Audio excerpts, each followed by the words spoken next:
Good morning student. पिछले class में हम लोग अलजेब्रिक फंक्शन के बारे में पढ़े थे और हम लोग का पूरा अलजेब्रिक फंक्शन खत्म हो चुका है। ठीक है, आगे हम लोग का है ट्रांसडेंटल फंक्शन या नॉन अलजेब्रिक फंक्शन। इसमें 4 फंक्शन होते हैं: trigonometric function, inverse trigo function, exponential function, logarithmic function. ठीक है, उसके बाद हम लोग और भी फंक्शन के टाइप होते हैं, जैसे कि 1-1 फंक्शन, तो मिक्सअप होते हैं 1-1 function, on-to function, into function, many one function, है ना, invertible function, composition of function, odd function, even function, periodic function. मतलब कुल मिला के, और ये सब पढ़ने के बाद ही वो सब हम लोग को पढ़ना चाहिए। ठीक है, सब स्टेप बाय स्टेप हम लोग पढ़ेंगे। क्या पढ़ेंगे? Step wise step. ठीक है, स्टेप वाइज स्टेप भी फंक्शन आता है। ठीक है, बात समझ रहे हैं? मेरे कहने का मतलब ये है कि आप लोग जो कैलकुलस में पढ़िएगा, लिमिट, कंटिन्यूटी, ये सब, तो वहां पर जो क्वेश्चन आ गया, अगर मान लीजिए सपोज दैट आपका क्वेश्चन इनवर्स से रहा, आप इनवर्स के बारे में कुछ नहीं जानते हैं। ठीक है, आपको लिमिट का भले ही कॉन्सेप्ट है, लेकिन आप इन्वर्टिबल फंक्शन के बारे में, चाहे ट्रिगो फंक्शन के बारे में आप जानते ही नहीं है, तो फिर आप कैसे उस पर क्वेश्चन कर पाइएगा? वहां पर तो पॉसिबिलिटीज कम है। अगर आप क्वेश्चन बना भी लेते हैं, उसको समझ नहीं पाइएगा, है ना, उसका यूज जैसे कि एप्लीकेशन ऑफ डेरिवेटिव में कहां हम करें, है ना। तो इस तरह से हमको ये सारे फंक्शन के बारे में जानना बहुत ही जरूरी है। ठीक है, जैसे कि ट्रिग्नोमेट्रिक फंक्शन आप लोग 11th क्लास में पढ़े होइएगा, पढ़े थे ट्रिग्नोमेट्रिक फंक्शन। ठीक है, आप लोग 10th क्लास में भी इसको पढ़े होइएगा, लेकिन 10th क्लास में आप लोग इसको रेशियो के रूप में पढ़े होइएगा ना, ट्रिग्नोमेट्रिकल रेशियो। आप लोग इसको फंक्शन के रूप में 11th क्लास से पढ़े होइएगा। किसमें पढ़े होइएगा? 11th क्लास में। ठीक है, तो हम लोग का मोटो क्या है कि बेस को लेकर चलना है थोड़ा सा।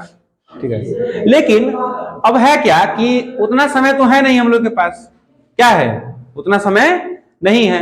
तो इस समय को देखते हुए हम लोग क्या करेंगे कि पहले इसका थोड़ा बहुत जो बेस है वो तो जानना जरूरी ही है कि बेस क्या होगा इसका, है ना, इसका बेस क्या होगा। तो फर्स्टली आप लोग इसको नोट कर लीजिए, उसके बाद देखते हैं। Pause video. ठीक है, तो देखिए कि ट्रिग्नोमेट्रिक फंक्शन आप लोग पढ़ चुके हैं, ठीक है, लेकिन इसको थोड़ा सा हम देखेंगे। अच्छा, इनवर्स की बात अगर करें, किसकी बात करें? इनवर्स की।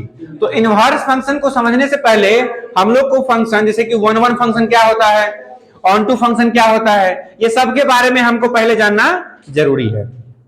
ठीक है, कि फंक्शन को 1-1 कब कहते हैं, ऑन-टू कब कहते हैं, तभी हम जान पाएंगे कि फंक्शन का इनवर्स निकलेगा कि नहीं निकलेगा। ठीक है, तो आप लोग क्या कीजिएगा, आप लोगों का क्या काम रहेगा कि ट्रिग्नोमेट्रिक फंक्शन को घर से पढ़ के आइएगा। आज हम स्टार्ट करेंगे जो कि 12th क्लास में है, 1-1 फंक्शन, टाइप्स ऑफ फंक्शन जो 12th क्लास में पढ़ना है, वो वहां से हम लोग स्टार्ट करेंगे। ठीक है, क्योंकि बिना 1-1 ऑन-टू के आप लोग इनवर्स को समझ ही नहीं पाएगा कि इनवर्स होता क्या है जनरली, और एक्सपोनेंशियल का इनवर्स लॉग होता है। तो इसलिए पहले क्या पढ़ लेंगे हम लोग? 1-1 फंक्शन, ऑन-टू फंक्शन, है ना। और जो बेस बात है तो आपको पता ही होगा ट्रिग्नोमेट्रिक फंक्शन का, चाहे एक्सपोनेंशियल का चाहे लॉग का, जो कि 11th क्लास में आप लोग पढ़े होंगे। ठीक है, तो देखते हैं, स्टार्ट करते हैं हम लोग 1-1 फंक्शन से।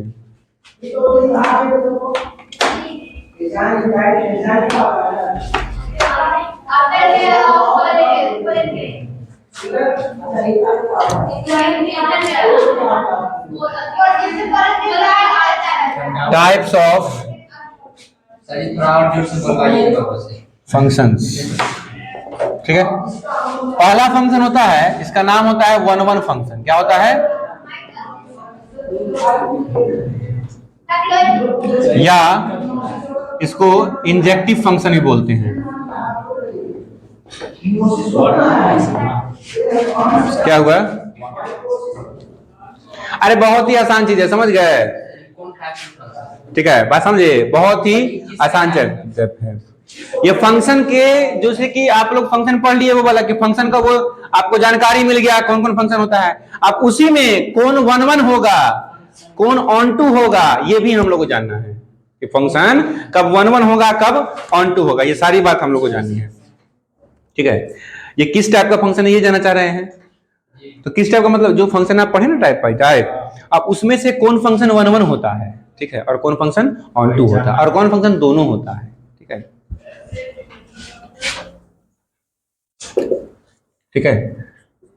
दूसरा होता है ऑन टू फंक्शन। क्या होता है? On to.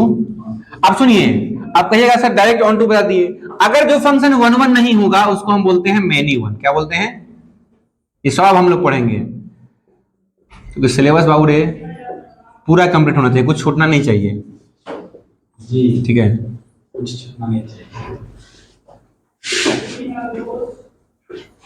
On to function, इसको हम लोग सर्जेक्टिव बोलते हैं।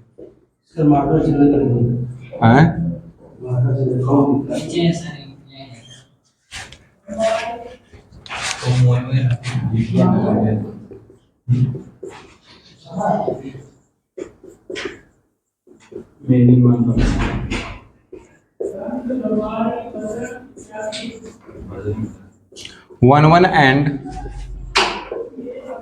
ऑन टू फंक्शन, इसको हम लोग बाइजेक्टिव फंक्शन बोलते हैं।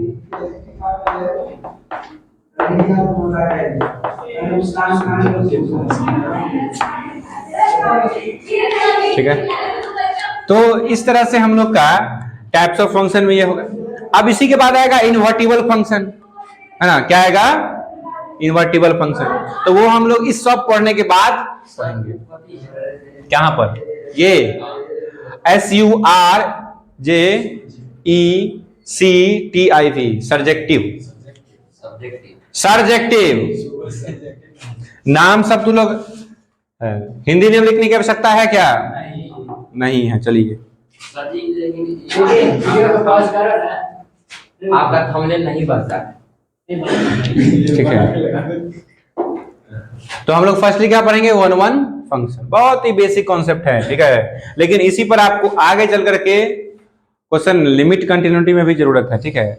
बहुत लोग इसको तो करते ही नहीं है, स्किप कर देते हैं चैप्टर को, ठीक है, कैसे क्वेश्चन, ठीक है, लेकिन इसका जो महत्व है ना, आगे जाके पता चलता है क्या महत्व है सो, ठीक है, समझ गए ना क्या महत्व है इसका ना, आगे जाके पता चलता है। हायर कॉन्सेप्ट में भी इसका यूज है, 1 1 फंक्शन, 1 2 फंक्शन, ठीक है, समझ गए। तो फर्स्टली हम लोग कहां से पढ़ेंगे? 1 1 फंक्शन से, ठीक है।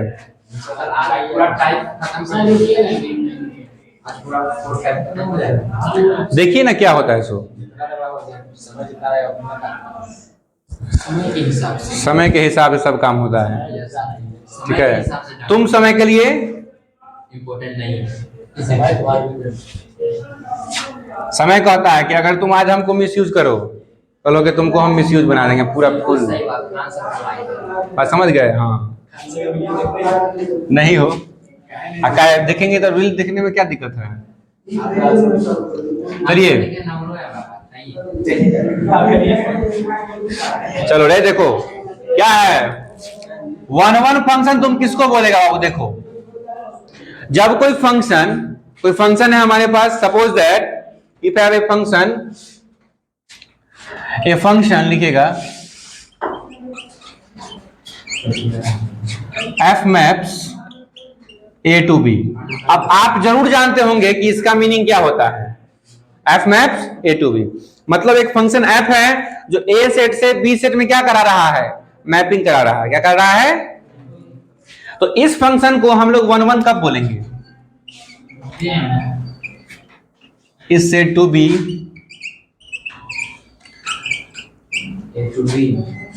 1 1 function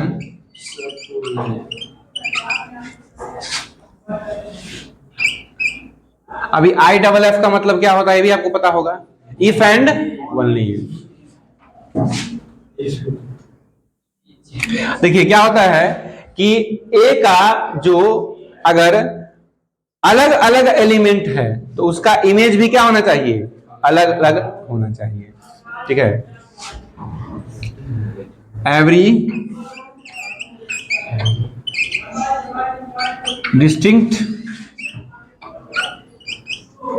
element of set A, every distinct element of set A has distinct image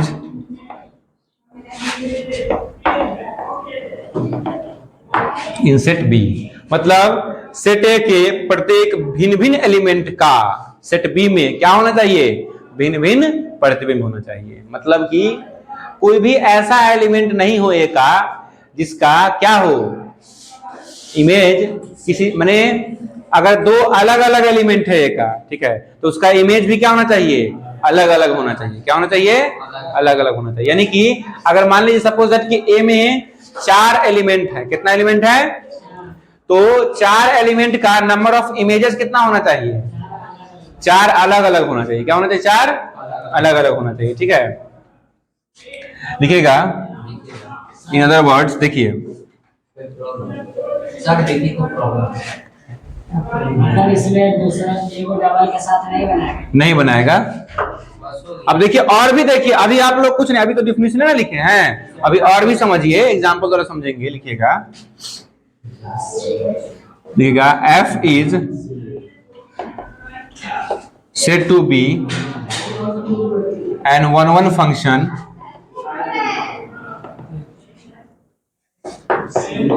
अब मैथमेटिकल तरीके में इसको कैसे लिखेंगे? ठीक है,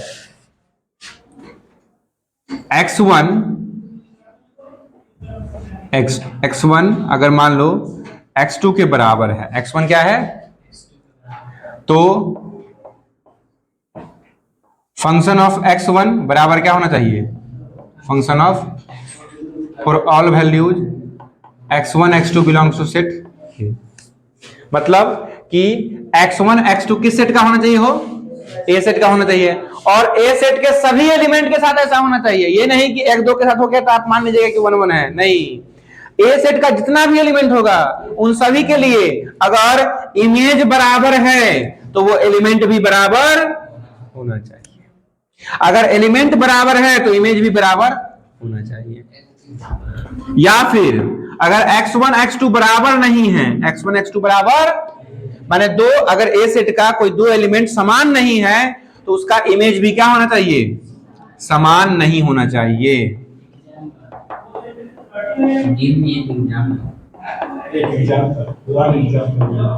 ठीक है, इस पर हम लोग एक काउंटर एग्जांपल करते हैं डायरेक्ट। ठीक है, जैसे कि देख रहे हैं, अभी 2 सेट हम ले लेते हैं। देखिए,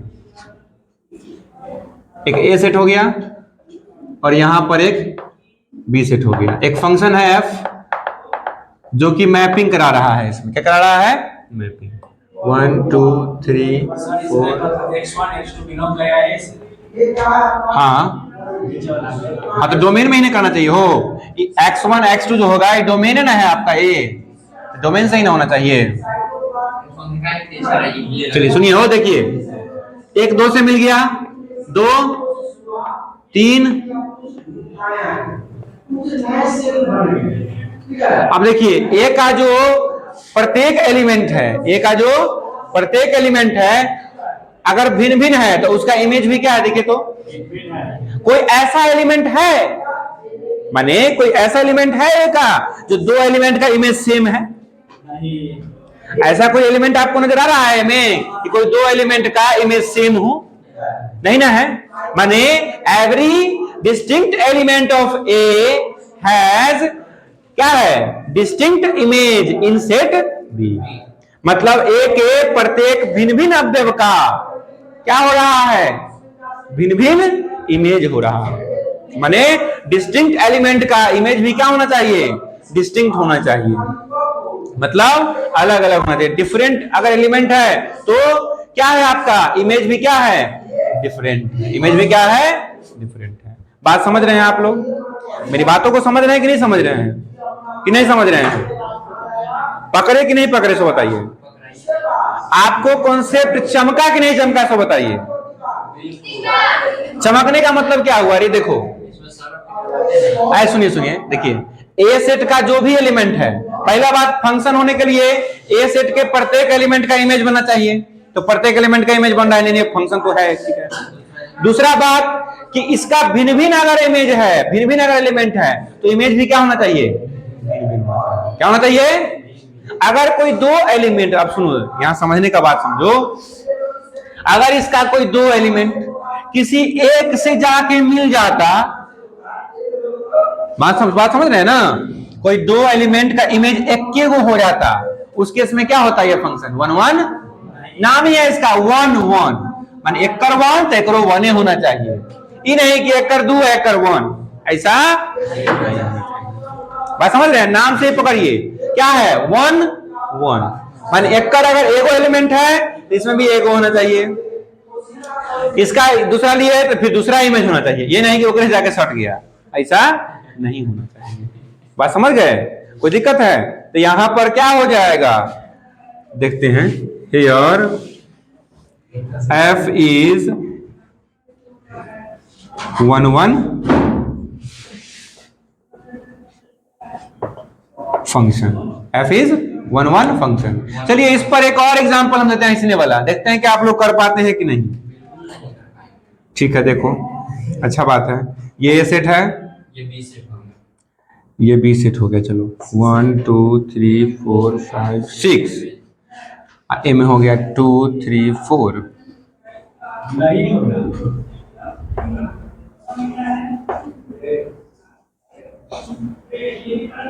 अब तो बिल्कुल 1 1 नहीं भाई, नहीं ये बताओ रे बालक,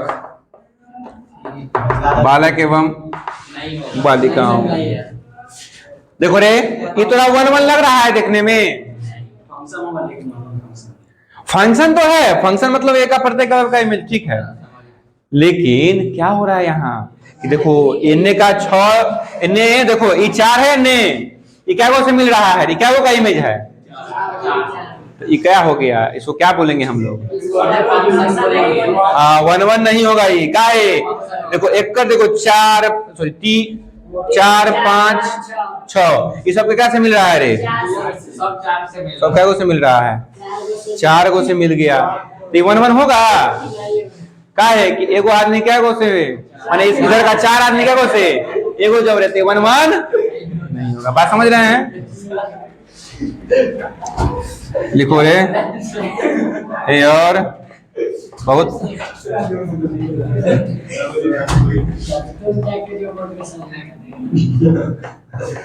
देखिए ज्यादा ये नहीं कीजिए, ठीक है?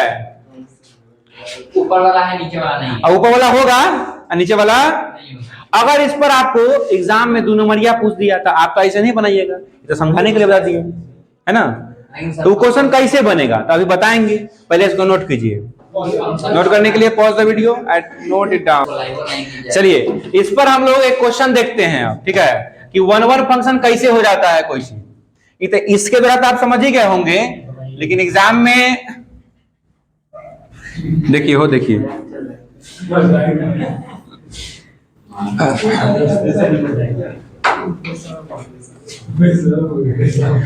1 1 चेक करना होगा तो सब क्वेश्चन एक ही टाइप से बनेगा। देखिए जैसे क्वेश्चन है,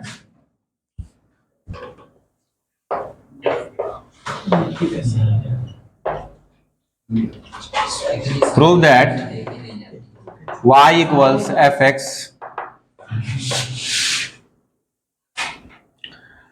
and f maps सर एक n बात to बोले, n थोड़ा सा ये ऐसा वाला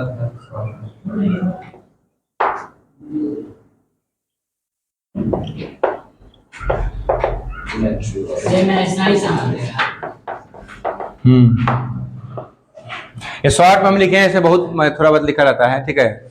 अब इसमें कहना है क्या कि इसको 1 1 दिखाना है, क्या करना है? 1 1 दिखाना है। तो हम देखेंगे कि डिफरेंट एलिमेंट के लिए डिफरेंट इमेज है कि नहीं। लेकिन आप कहेगा सर यहाँ तो सर n है, n मतलब क्या होता है? वो सेट ऑफ नेचुरल नंबर होता है, तो नेचुरल नंबर तो अनंत होता है, तो हम अनंत नंबर को देखेंगे नहीं, हम इसके लिए एक मेथड बनाएंगे। मेथड क्या था कि अगर किसी 2 एलिमेंट का मान लो इमेज सेम है, क्या है? इमेज सेम है, तो इसको सॉल्व करने के दौरान अगर हमको x1 बराबर x2 मिल गया, x1 बराबर x2 मतलब इसको सॉल्व करने के बाद क्या मिल गया, x1 बराबर, तब हम कह सकते हैं कि वह फंक्शन क्या है, 1 1 है। ठीक है, हम देखते हैं क्वेश्चन में। देखो हम लोग क्या करेंगे, पहले तो गिवन क्या है तो देखिए, y बराबर fx 2x और f मैप्स क्या है, n to n, f maps n to n। अब समझिए यहां पर जो ये x है ना, ये x का वैल्यू आप किस सेट से लीजिएगा, डोमेन से लीजिएगा। किससे लीजिएगा, डोमेन से। डोमेन क्या है आपका, सेट ऑफ नेचुरल नंबर है। क्या है, यानी नेचुरल नंबर होता है क्या है, 1 2 3 4 5 एंड सो। ठीक है, अब देखिए कि हम लोग क्या करते हैं कि कोई दो नंबर लेते हैं, x1 और x2, x1 और x2, जो कि कहां से ले रहे हैं, सेट ऑफ नेचुरल नंबर से। कहां से ले रहे हैं, सेट ऑफ नेचुरल नंबर से। ठीक है, यानी कि सेट ऑफ नेचुरल नंबर से लेने का मतलब क्या हुआ कि x1 x2 कोई भी प्राकृतिक संख्या हो सकता है, कोई भी प्राकृतिक संख्या हो सकता है, चाहे वो 1 हो जाएगा, 2 3 4 कुछ भी हो जाएगा, उसके लिए टेंशन। ठीक है, अब क्या लेंगे, मान लेंगे कि fx1 और fx2 दोनों क्या है, आपस में बराबर है। दोनों क्या है आपस में, हम लिए कि दोनों क्या है आपस में बराबर है, माने दो एलिमेंट का क्या है, इमेज क्या है, सेम है। लेकिन कब सेम होना चाहिए, जब ये दोनों एलिमेंट सेम होना चाहिए। क्या होना चाहिए, दोनों एलिमेंट x1 x2 क्या होना चाहिए, सेम होना चाहिए। अगर सेम नहीं हुआ, अगर सेम होने के अलावा कुछ और चलाया है ना, उस केस में क्या होगा, फंक्शन 1 1 नहीं होगा। फंक्शन क्या होगा, 1 1 नहीं होगा। बात को समझ रहे हैं, चलिए देखिए हो, अगर fx बराबर 2x है, क्या है fx बराबर, तो यहां x है तब ना यहाँ x है। अब ex की जगह यहाँ x1 हो गया, तो क्या लिखेंगे, यहाँ 2x1 लिखेंगे। क्या लिखेंगे, यहां क्या लिखेंगे, 2x2 लिखेंगे। इतना में किसी को दिक्कत है कि 2x1 और 2x2 कैसे हो गया। अच्छा, ये 2 से 2 कट जाएगा क्या, तो क्या चलाया, अच्छा वो x1 बराबर x2 चलाया, तो यही ना लिखे हैं कि अगर इतना लेने के बाद इतना चल आवे तो क्या कह सकते हैं कि ये फंक्शन क्या हो जाएगा, 1 1 फंक्शन हो जाएगा। देयरफॉर लिख देंगे f इज एन 1 1 फंक्शन। हाँ, ऐसा क्वेश्चन पूछता है 2 नंबरिया में, कभी कभी पूछेगा ना, हो देखिए ना, पहले लिखिए ना। अभी 1 1 फंक्शन समझे। अब इसी में एक और क्वेश्चन करेंगे तो आपको फंसाएंगे अभी क्वेश्चन में, देखिए अभी। ठीक है, नोट कीजिए जल्दी से। अब इसी पर एक और क्वेश्चन हम लोग देखते हैं। ठीक है, जैसे क्वेश्चन है,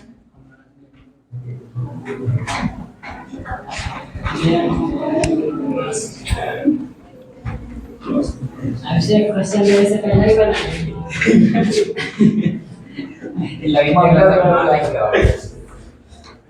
जैसे यहां पर एक्स स्क्वायर है, क्या है, क्या है क्वेश्चन में, एक्स स्क्वायर है। ठीक है, और आपको इसको क्या प्रूव करना है,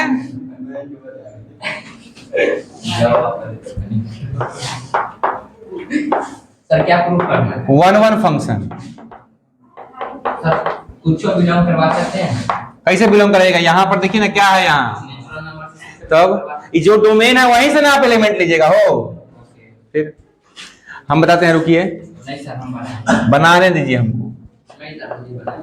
सुनिए, हम लोग क्या करते हैं, पहले गिवन क्या है, y इक्वल्स fx और f मैप्स n2। देखिए ये बहुत इंपॉर्टेंट चीज है ये आपका। ठीक है, नहीं नहीं नहीं, क्वेश्चन बीवीआई तो है ही, ठीक है, लेकिन ये जो है ना यहाँ पर n to n या फिर r to r रहेगा, ये बहुत ही इंपॉर्टेंट चीज है। बात समझिएगा, क्या है, बहुत ही इंपॉर्टेंट चीज है। कैसे इंपॉर्टेंट है तो देखिए, यहां पर जो x है वो क्या होना चाहिए, कोई भी नेचुरल नंबर होना चाहिए। क्या होना चाहिए, आपको पता है कि नेचुरल नंबर क्या होता है, पॉजिटिव होता है, नेगेटिव होता है, क्या नहीं होता है, जीरो भी नहीं होता है ना। तो हम लोग कोई दो नेचुरल नंबर ले लिए, चलिए ठीक है, 2 नेचुरल नंबर ले लिए। उसके बाद ये भी ले लिए कि f ऑफ x1 बराबर f ऑफ x2 ले लिए। ठीक है, इसके बाद आपको पता है कि यहाँ क्या लिखना चाहिए हमको, x1 का स्क्वायर बराबर, अब आपको ये भी पता है कि x1 को हटाएंगे तो क्या होगा, हो स्क्वायर को हटाएंगे तो यहाँ प्लस माइनस आएगा, आएगा कि नहीं आएगा? बिल्कुल है। ये आपको पता है ना, प्लस माइनस दोनों आएगा। लेकिन एक बात जान लीजिए कि अगर x1 x2 कोई नेचुरल नंबर है, x1 x2 कोई, तो माइनस वाला नहीं हम लोग लेंगे, माइनस वाला हम लोग नहीं कंसिडर करेंगे। वहीं अगर ये रियल नंबर होता, क्या रहता, तो उस केस में माइनस वाला कंसिडर होता ना। यानी कि ये लिखेंगे since x1 x2 belongs to n। हाँ बोला स्क्वायर कहाँ चला गया? ओ भाई देखिए, x1 का स्क्वायर बराबर x2 का स्क्वायर। आप इधर सुना है, सुन सुन सुन, इसको इधर ले आओ, 0 होगा। अब तुम पढ़ा होगा 7वीं क्लास में a square minus B square क्या होता है, ऐसा होता है ना, ऐसा होता है। एक बार इसको 0 के बराबर करेगा और एक बार इसको 0 के बराबर करेगा, तो x1 बराबर माइनस x2 हो जाएगा और x1 बराबर हुआ, एक बार माइनस में एक बार। लेकिन सुनो, ये x2 अगर कोई नेचुरल नंबर है तो माइनस x2 क्या होगा रे, नेचुरल नंबर होगा? नहीं होगा। यानी कि x1 नेचुरल नंबर नहीं है, इसका मतलब यानी जो हम माने हैं शुरू में कि x1 x2 नेचुरल नंबर है, ये तो हमारा माना हुआ पूरा गलत हो जाएगा। अब माना हुआ क्या है, यहां तो हम इस सेट से ना बिलोंग कराएंगे, और इस सेट में क्या है, केवल नेचुरल नंबर ना है, केवल क्या है, नेगेटिव नंबर है। क्या नेगेटिव नंबर लिखेंगे, since x1 x2 belongs to n, therefore x1 बराबर क्या हो जाएगा, ओनली, यानी x1 बराबर माइनस x2 हम लोग नहीं लिख सकते हैं, x1 बराबर माइनस x2 हम लोग नहीं ले सकते हैं। यानी कि अब x1 x2 नेचुरल नंबर है तो खाली प्लस वाला ही लिखेंगे, अगर स्क्वायर हटाएंगे भी तो भी क्या लिखेंगे, खाली प्लस वाला, माइनस वाला हम लोग लेंगे ही नहीं, ठीक है। हाँ, इंटीजर अगर देगा तब माइनस वाला लेना होगा। तो जब माइनस वाला आ जाएगा तो उस केस में क्या होगा कि प्लस वाला लेंगे, माइनस वाला लेंगे, तो क्या चला, दो रंग का वैल्यू चला यार, एगो चला x1 बराबर x2, एगो चला x1 बराबर माइनस x2, तो क्या हो जाएगा, वहां पर 1 1 फंक्शन वो बस समझ गए, वहां पर 1 1 फंक्शन वो नहीं होगा, क्योंकि वहां पर लफड़ा हो जाएगा। हाँ, क्योंकि यहाँ पर अब देखिए, यहाँ पर इसी बात को हम लोग यहाँ पर ऐसे डायरेक्ट कर देंगे, यहाँ पर माइनस वाला वैल्यू हम लोग देंगे ही नहीं, केवल क्या देंगे, x1 बराबर x2 का है, यहाँ पर बगल में लिख देंगे, क्यों, since x1 x2 belongs to set of natural number, therefore क्या हो जाएगा, minus x2 does not belongs to n। तो माइनस x2 जब नेचुरल नंबर होगा ही नहीं तो माइनस x2 लेंगे क्यों हम लोग, क्या हो, जब माइनस x2 जब नेचुरल नंबर नहीं होगा तो उसको कैसे ले लेंगे हम, क्या हो ले सकते हैं, नहीं ले सकते हैं। वहीं अगर यहाँ पर आता ना z टू z, यानी पूर्णांकों के समुच्चय से पूर्णांक में रहता तो माइनस x2 आपको लेना पड़ता, आप उसको नहीं छोड़ सकते। या फिर r टू r रहता तो भी आपको लेना पड़ता, बात समझ रहे हैं, अगर r टू r आता ना तो भी आपको क्या करना पड़ता, उसको लेना पड़ता, और उस केस में ये फंक्शन 1 1 नहीं होता। लेकिन अभी इस वाले कंडीशन में क्या होगा, फंक्शन 1 1 होगा, therefore f is an 1 1 function. लिखिए, अब देखते हैं, अब आगे आप लोग जो है, जैसे किताब आप लोगों के पास जो होगा, जैसे के सिन्हा, R.S. अग्रवाल, R.D. शर्मा, उसमें से 1 1 फंक्शन के जो होंगे क्वेश्चन, उसको आप लोग बना के देखिएगा। आगे हम लोग देखते हैं, ठीक है, नोट में लिखिएगा। अब अगर आपसे पूछ दिया कि कोई ए सेट है और कोई बी सेट है, ठीक है, फंक्शन डिफाइंड है, ठीक है, तो नंबर ऑफ फंक्शन हम लोग पढ़ चुके हैं कि नंबर ऑफ फंक्शन कैसे निकलता है। अब नंबर ऑफ 1 1 फंक्शन कितना होगा ये कैसे पता चलेगा, तो देखिए, अगर ए के पास मान लो m एलिमेंट है, कितना एलिमेंट है, m मतलब कोई नंबर है, वो 1 2 3 4 कुछ होगा। अब बी सेट के पास n एलिमेंट है, कितना एलिमेंट है, n, ठीक है, then number of 1 1 function from set A to set B अगर रहे, सेट ए से क्या रहे, कहाँ रहे हो? सेट ए से सेट बी में, ठीक है। तो सेट ए से सेट बी में अगर रहेगा 1 1 फंक्शन, तो उसके लिए यहां पर 3 कंडीशन है आपके पास। कितने कंडीशन है? 3 कंडीशन। कौन कौन है? तो देखिए, अब अगर n का वैल्यू अगर m से बड़ा हुआ, n का वैल्यू m से, मतलब ये जो b सेट है इसमें अगर a सेट से ज्यादा एलिमेंट हो, कितना एलिमेंट हो? ज्यादा, तब फॉर्मूला होगा npm। क्या होगा? npm क्या होता है? अरे npm मतलब परमुटेशन का पूर्ण पढ़े थे ना। npr क्या होता है? Factorial n upon factorial n minus r। ये सॉल्व करने आप लोग को आता होगा? चलिए, नहीं भी आता होगा तो हम सिखा देंगे। अब अगर n का वैल्यू m से छोटा हुआ, n का वैल्यू क्या हुआ? m से, सुनिए ना हो, n का वैल्यू क्या हुआ? m से छोटा, n छोटा है, इसमें तो बड़ा में तो ये फॉर्मूला हो गया। मान लो बाद वाला में ज्यादा एलिमेंट है तो ये फॉर्मूला हो गया। अगर पहले वाला में ज्यादा एलिमेंट है इसमें कम है, तो उस केस में क्या होगा? नंबर ऑफ 1 1 फंक्शन तो होगा ही नहीं, क्योंकि ज्यादा एलिमेंट जब होगा ना ए में, तो 1 1 फंक्शन वो नहीं होगा। और जब 1 1 फंक्शन नहीं होगा तो नंबर ऑफ 1 1 फंक्शन कितना हो जाएगा? जब ए से बी में क्या हो? ए के पास ज्यादा एलिमेंट हो और बी के पास कम एलिमेंट हो, तो यह स्वाभाविक सी बात है कि वह फंक्शन क्या होगा? 1 1 नहीं है, 1 1। और जब 1 1 फंक्शन नहीं होगा तो नंबर ऑफ 1 1 फंक्शन कितना हो जाएगा? 0 हो जाएगा। कितना हो जाएगा? 0। कितना हो जाएगा? 0। काहे कि n अगर m से बड़ा हो गया, देखो जैसे a सेट है हमारे पास और क्या है? b सेट है, माने में 4 गो अवयव है। कितना अवयव है? 4। और इसमें 2 गो अवयव है, तो ये तो पॉसिबिलिटीज है कि फंक्शन होने के लिए इसका सबका क्या होना चाहिए? इमेज होना चाहिए सबका। क्या? अच्छा, सबका इमेज अगर हो गया तो देखिए, अब ए के भिन्न भिन्न अवयव का भिन्न भिन्न प्रतिबिंब है।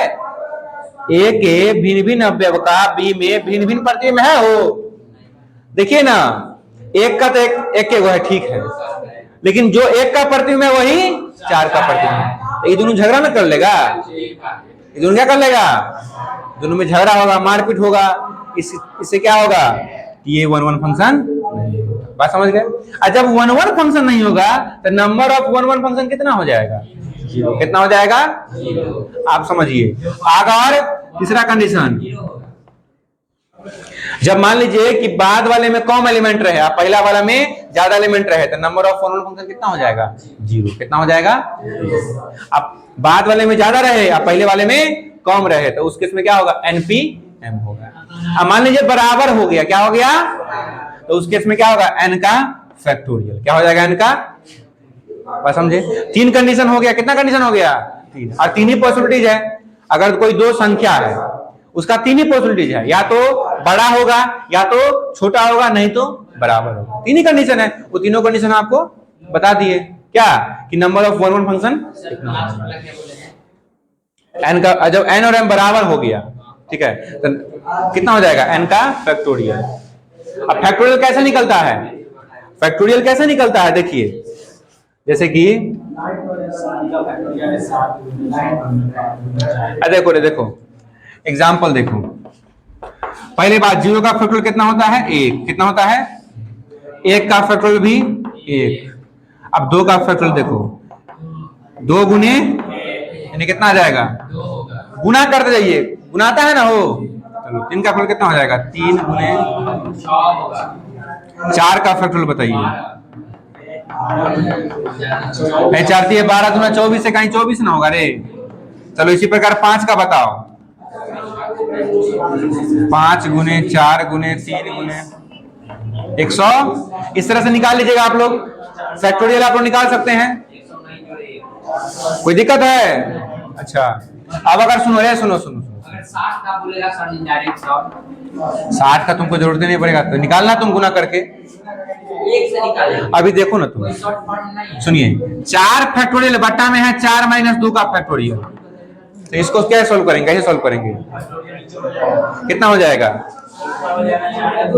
4 का फैक्टोरियल। अब सुनो रे, ऊपर में देखो, पहले को सोल्व करो। 4 का फैक्टोरियल और 4 में 2 गया था, ठीक है। अब सुनो, ये 4 है, ये ऊपर में ज्यादा है तो ऊपर वाला को बढ़ाओ, 4 गुने 3 गुने 2 का फैक्टोरियल कर दो, 12 होगा, इसे ही कट गया, कितना आ गया 12 होगा। 12। बस समझ गया, कोई दिक्कत है नहीं? नोट करो इसको, इस पर क्वेश्चन फिर करेंगे हम लोग। अब जो है हम लोग इस पर एक क्वेश्चन देखते हैं, ठीक है।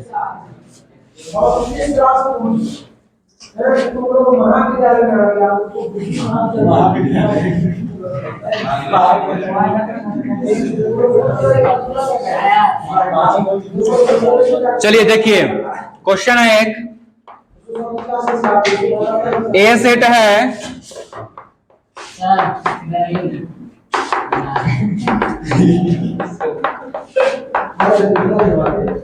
ठीक है।